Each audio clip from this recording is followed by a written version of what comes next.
Mimi nimefika hapa mkuu wa wilaya ya Ubungo kutekeleza maelekezo ya Mheshimiwa Waziri Mkuu aliyotoa siku ya jana alipofanya ziara katika wilaya yetu ya Ubungo kupitia waziri wa mambo ya ndani, ambapo waziri wa mambo ya ndani ameniagiza nifike hapa kuja kukutana na jeshi la polisi ambao walikuwa katika eneo hili wakiendelea na shughuli zao za kawaida za ulinzi na kutoa taarifa rasmi kwamba eneo hili ibada zinapaswa ziendelee kama ilivyokuwa hapo awali. Lakini niliona sio vyema na ni busara mimi mwenyewe binafsi nikafika kujionea hali ilivyo kwa kipindi hiki ambapo kulikuwa hakuna shughuli zote za ibada. Na namshukuru mchungaji pamoja na timu yake, tumeongozana, wamenionyesha hali ambayo iko ndani. Kuna baadhi ya maeneo nimejionea mwenyewe, kuna baadhi ya milango ambayo inaonekana imevunjwa.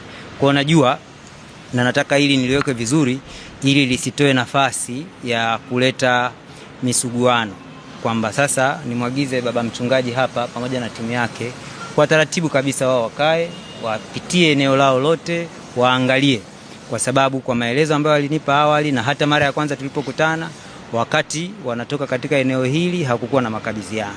Kwa hata leo ndio maana unaona hakuna anayetumia neno makabidhiano, si ndivyo? Kwa sababu maelekezo ni kuruhusu shughuli za ibada ziendelee hapa.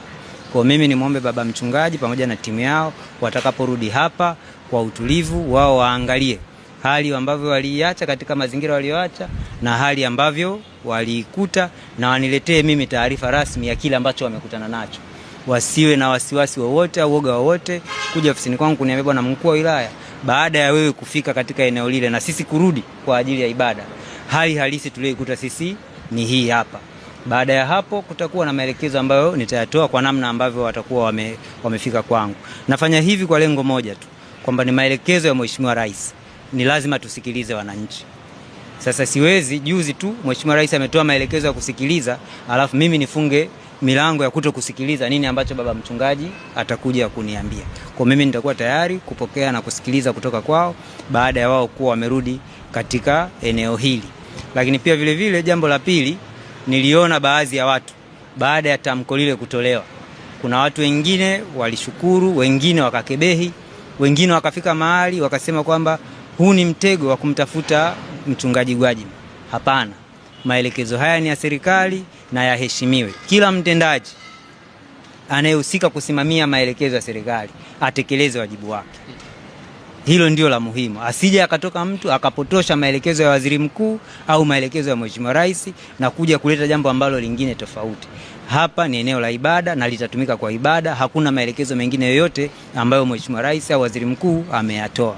Kwa hiyo sitegemei kwamba kuna mtu yote mwingine ataenda kutafsiri anavyotaka yeye, atengeneze hofu, atengeneze mazingira. Hakuna sababu kama hivyo.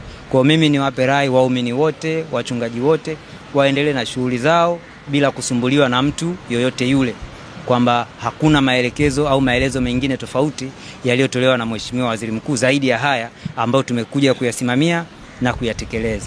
Baada ya kusema hayo, mimi nawashukuru, na kama kuna lolote, naona kuna saa ulitaka kuniuliza swali. Umelijibu katika mimi